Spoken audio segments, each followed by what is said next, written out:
Hello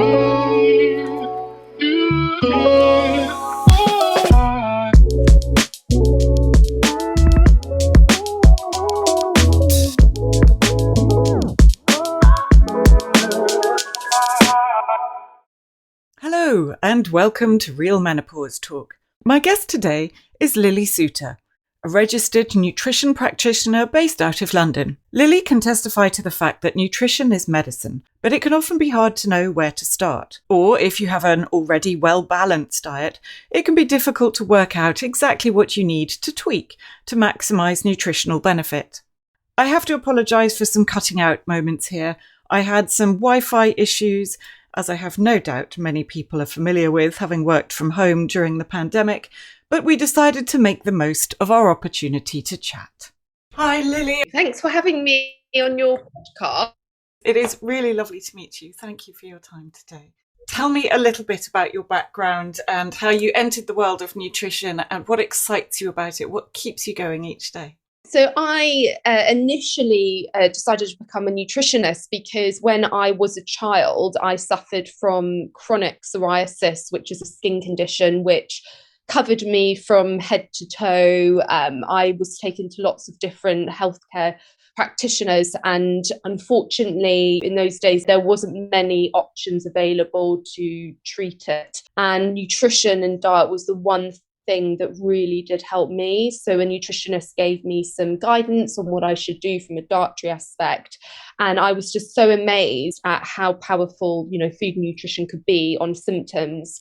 So at that age, luckily it was relatively young, so I sort of geared up all my A levels to study and get into university to study nutrition to help other people.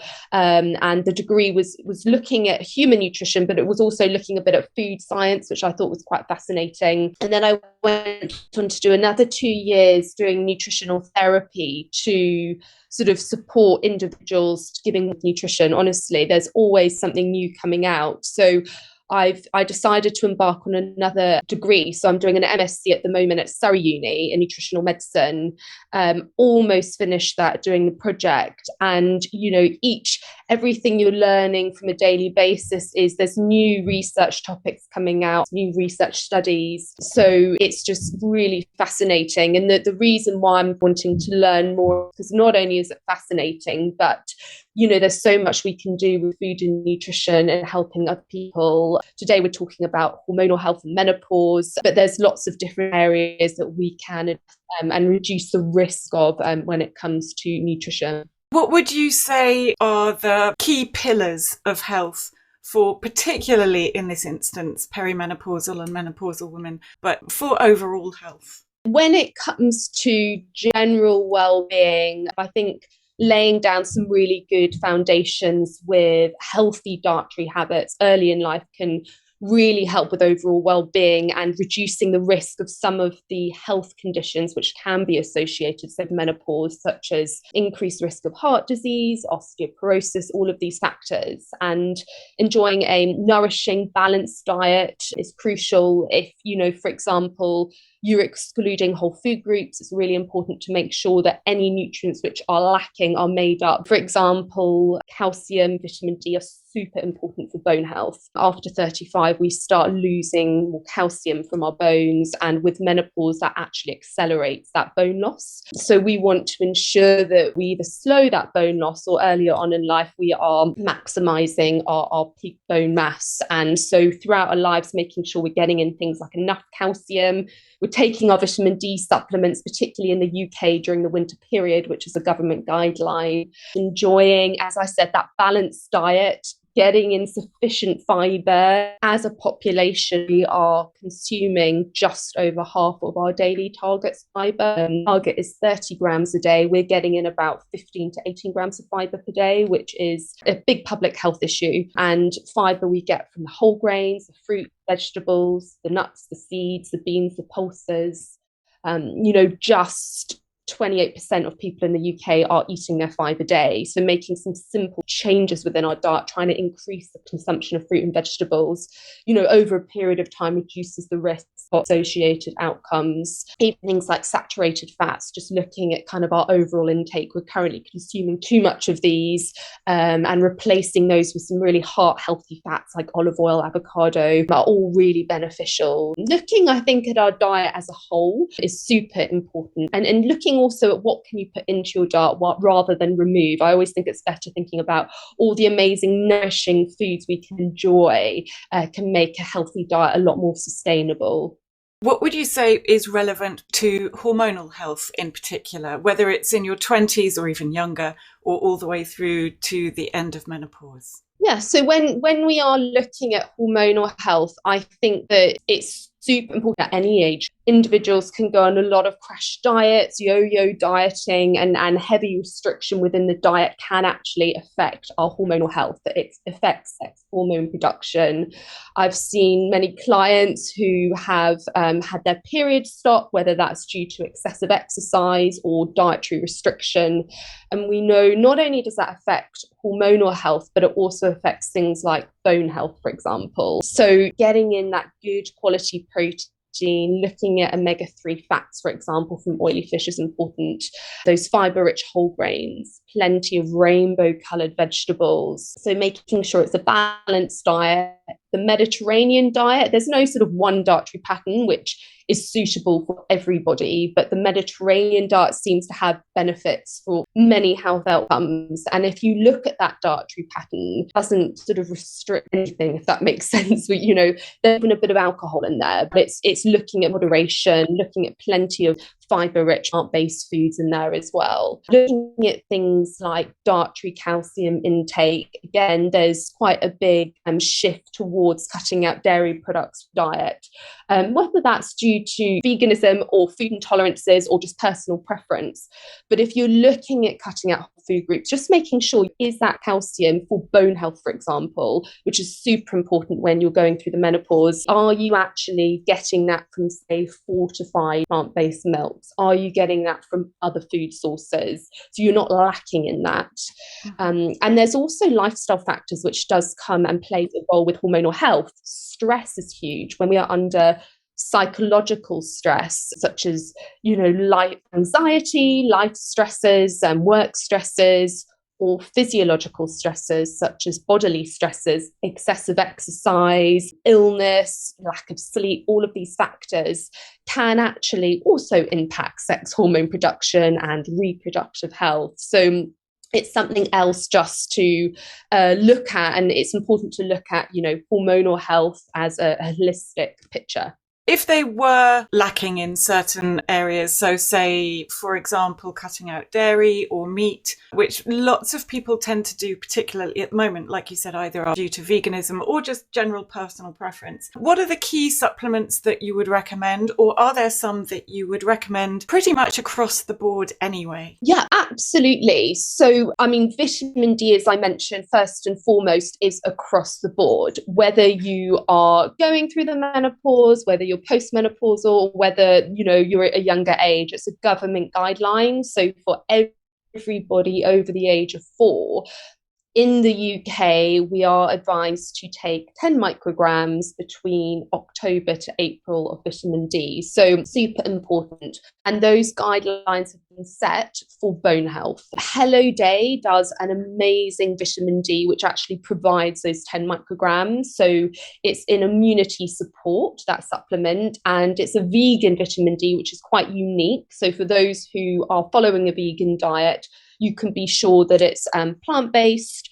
And what's so interesting about it is it's actually a vegan vitamin D3, which again is quite unique because a lot of vegan vitamin Ds you find on the market come in the D2 form. And vegan vitamin D3 is twice as effective at raising blood vitamin D levels in comparison to D2. So really interesting stuff. So that is a given. But for example, if you are cutting out, so it's difficult for me to give you an exact answer to this because it depends on what you're removing from your diet.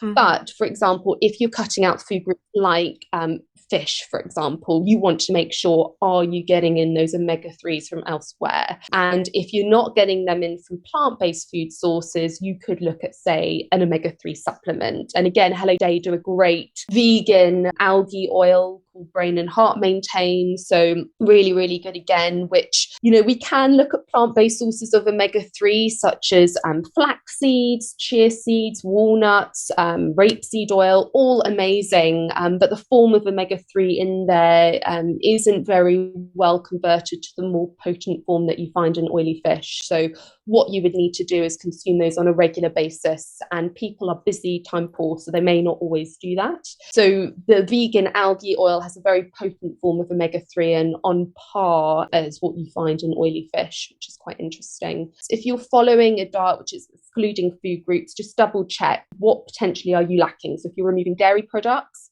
make sure, are you getting in calcium from fortified milks, for example? Are they fortified with things like iodine, B vitamins, all of these factors? So double check the labels of those kind of substitutes in a way. What is the difference between D2 and D3? Vitamin D3 is an animal source of vitamin D. So it's usually found in things like egg yolks, oily fish, for example, and it's actually more effective at raising blood levels of vitamin D.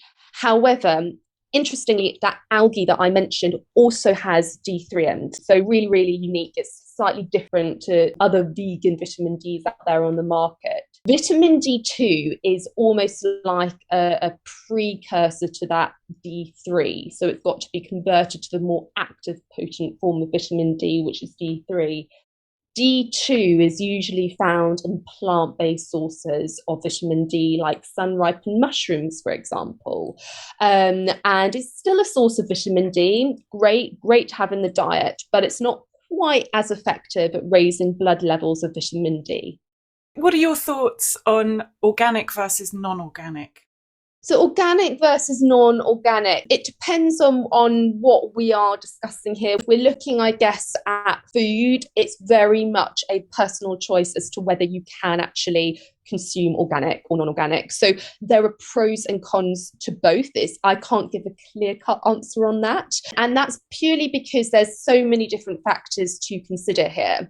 So, for example, if we're looking at nutrient density, some foods are more nutrient dense as organic foods, others are less nutrient dense. So, for example, if we take some fruits, for example, they may have a higher concentration of certain antioxidants if they're organic. But if we take milk, for example, we know that organic milk has lower levels of a mineral called iodine, which is crucial for, say, thyroid health, yet it has more omega-3s in there. So it's a little bit of a balance. And if you're looking at it purely from having additional pesticides and fertilizers and all these sorts of additional things within your diet, which you don't really want to have, and contaminants, what you could do is look at an app called the Dirty Dozen, and I think the Clean 15. What it does is it basically lists some of the top foods which are actually got the highest concentration of those contaminants, and those are the foods that you may want to choose organic. And it also lists the foods which have the least contaminants in a way, so you may not want to have to choose organic for those, because it's also an accessibility and cost perspective as well, which has to be considered with this. It can be a consideration for some, particularly if you're considered to have excess estrogen, because pesticides can aggravate or exacerbate estrogen dominance. But of course, the Clean 15, Dirty Dozen, really useful. Some of the most common symptoms of menopause, and bearing in mind that there are 48 and growing, are insomnia, weight gain, digestive issues, dry skin, mood swings, and anxiety. Those are some of the sort of superstar symptoms. Do you have anything in your toolkit that addresses any of these specifically? And I do appreciate that's a big question because that is a lot of symptoms. But are there any things that jump out at you? Yes, so there are several things that can be looked at, and I think the menopause definitely changes our body in several ways as estrogen levels start to fall to a greater extent than others. And obviously the symptoms vary from person to person. Aside from, say, looking at the medical side of things and the medication that you can take to manage symptoms, if we're looking at diet and lifestyle factors, some of these can make symptoms more tolerable. So, for example, if we're looking at weight gain, which can be common during the menopause and post menopause, what actually happens is there's a loss of muscle mass. So our muscle mass reduces, and this is due to that drop in estrogen. Muscle is denser than fat. It burns more calories. It's more metabolically active. So if we have less muscle, our energy expenditure each day actually reduces, and over time that may be partly what leads to weight gain. So when it comes to sort of weight management, obviously aside from the usual portion control and maintaining activity, I often sort of talk about ensuring that you're maintaining that resistance training to help preserve and maintain that muscle mass. It's something that often gets forgotten. So looking at, it can be lightweight, whatever you feel is possible.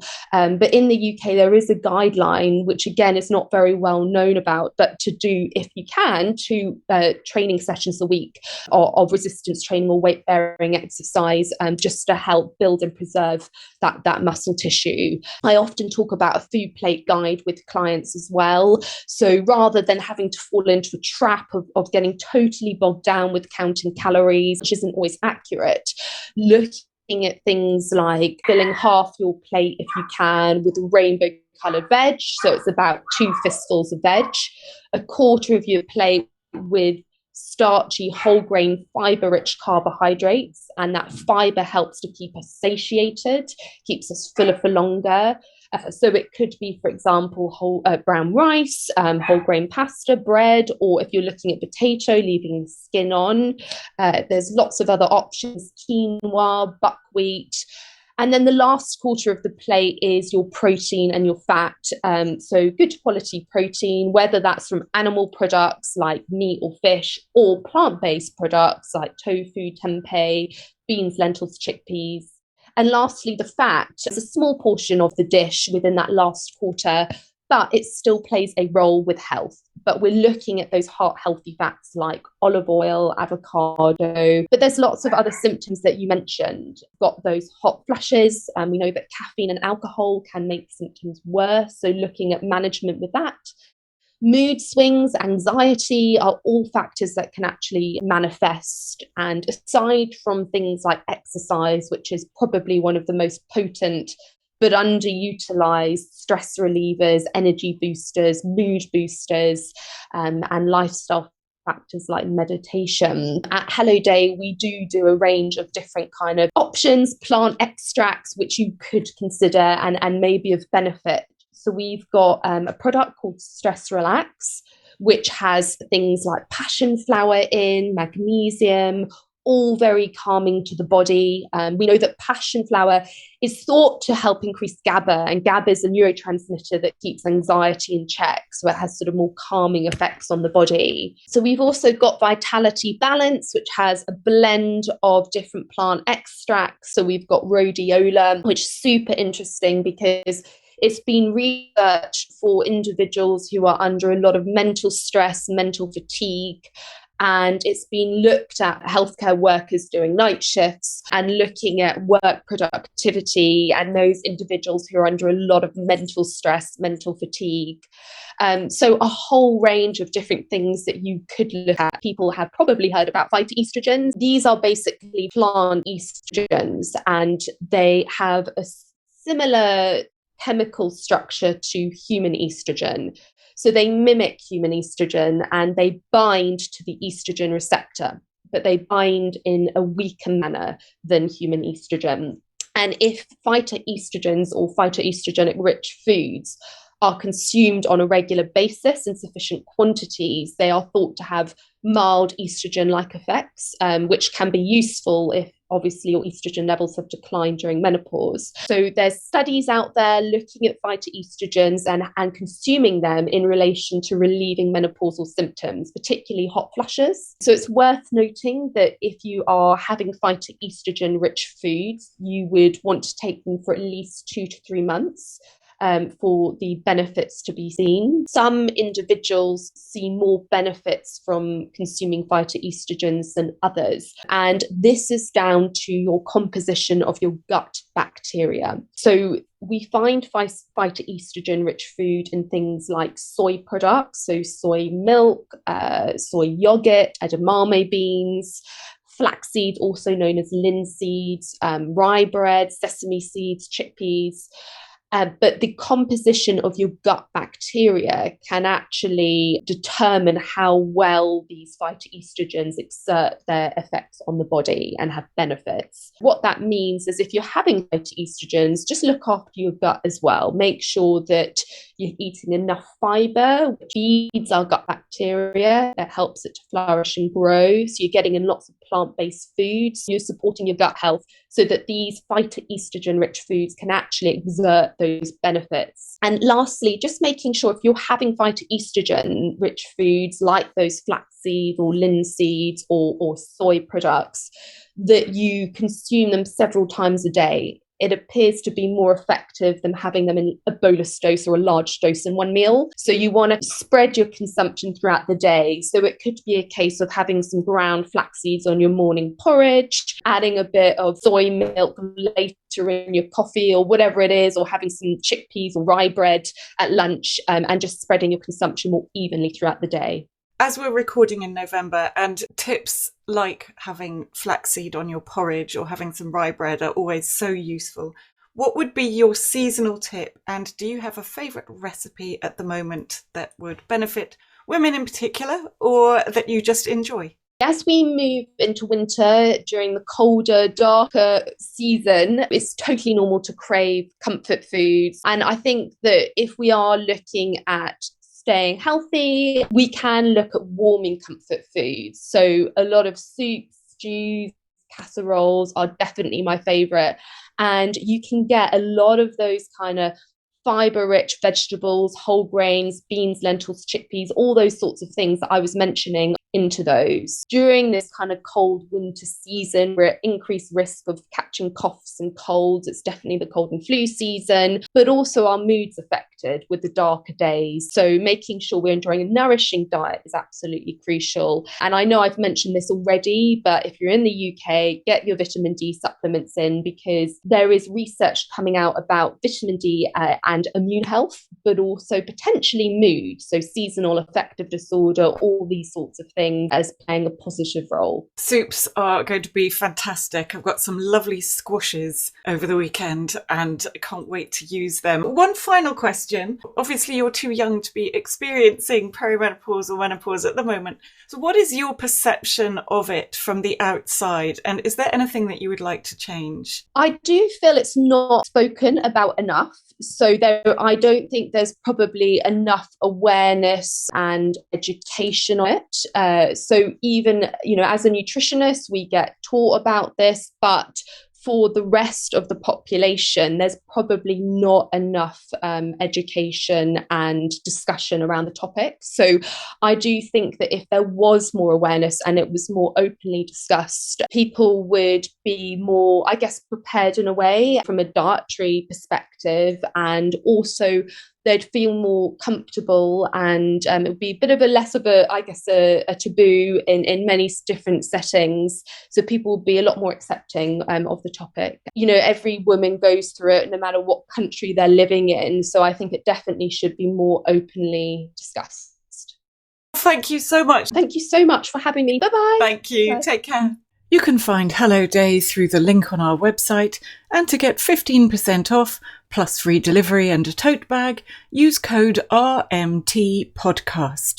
You can find Lily at lilysouternutrition.com, and she has some wonderful recipes there to inspire us, plus a rather fabulous photo of her pug. I will also put her details in the show notes. Thank you for listening, and I look forward to seeing you in the next episode.